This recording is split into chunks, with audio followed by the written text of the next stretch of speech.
மாவட்ட செயலர்லாம் 70-75 வயசில் தானே வச்சுருக்கீங்க. மாவட்ட செயலரோட அண்ணன் வந்து நமக்கெல்லாம் அண்ணன். ஒன்று அப்பா, அதாவது மாவட்ட செயலர் அவர் அந்த வகையறாவில் சொல்லணும். அப்படி இல்லைன்னா அண்ணங்கிட்ட கேட்டுக்கணும்.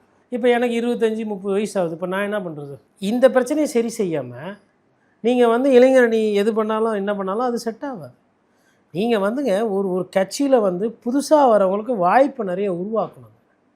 நாங்கள் வந்து ஒரு மாவட்டத்தை வந்து ஒருத்தர்கிட்ட கொடுத்துட்டோம், இல்லை ஒரு குடும்பத்துக்கிட்ட கொடுத்துட்டோன்னா அடுத்த 15 வருஷம் 20 வருஷத்துக்கு அவங்க தான் இருப்பாங்கன்னா, 20 வயசில் ஒருத்தன் போய் அந்த கட்சியில் சேர்றான்னா 40 வயசு ஆனதுக்கப்புறம் அவன் வந்து அண்ணன் ஐயா இதே ஒரு குடும்பம், அந்த மாவட்டத்தில் எது பெரிய குடும்பமோ இல்லை மாவட்ட செயலர் என்னவோ அவரே அப்படி இருந்தால் அதில் என்ன இருக்குது?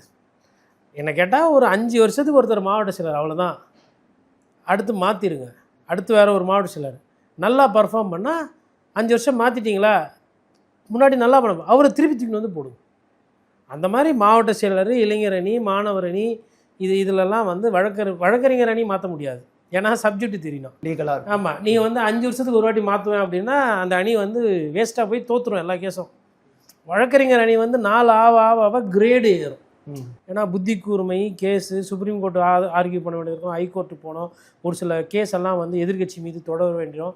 வழக்கறிஞர் அணியை வந்து வழக்கறிஞர் அணியை வந்து நீங்கள் அப்படி இஷ்டத்துக்குலாம் மாற்ற முடியாது. மருத்துவர் அணியும் அந்த எக்ஸ்பீரியன்ஸ் வேணும். ஏன்னா ஒரு நோய் தொற்று விஷயத்தில் ஒரு விஷயம் ஆகிடுது, அரசாங்கத்தால் செயல்பட முடியலன்னா அப்போ அந்த இடத்துல மருத்துவர் அணி இறங்கி வேலை பார்க்கலாம். உங்களுக்கு வந்து ரத்த தான முகாமோ மருத்துவ முகாமோ அதெல்லாம் வந்து எக்ஸ்பீரியன்ஸ் ஆகாவா நல்லா ஆகும். ஆனால் அந்த கழகம்னு இருக்கிறது வந்து எக்ஸ்பீரியன்ஸ் ஆகாவா என்ன ஆகுதுன்னா, நல்லா வசூல், கல்குவாரி, மணல் குவாரி, மச்சானுக்கு முக்கியத்துவம், மரம்புள்ள அவர் ஒரு பவர் சென்டர், இப்படி போகுது.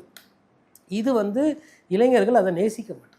புதுசாக வரவங்களுக்கு வாய்ப்பு, புதுசாக அதே மாதிரி இப்போ இந்த கவுன்சிலர் சீட்லாம் கூட சரி, முடிஞ்ச அளவுக்கு வந்து இந்த அரசியல் இடையூறுகள் இல்லாமல் ஒருத்தர் நல்லா வேலை செய்கிறாரு, கஷ்டப்படுறாருன்னு அவருக்கு கொடுக்குறது பெஸ்ட்டு.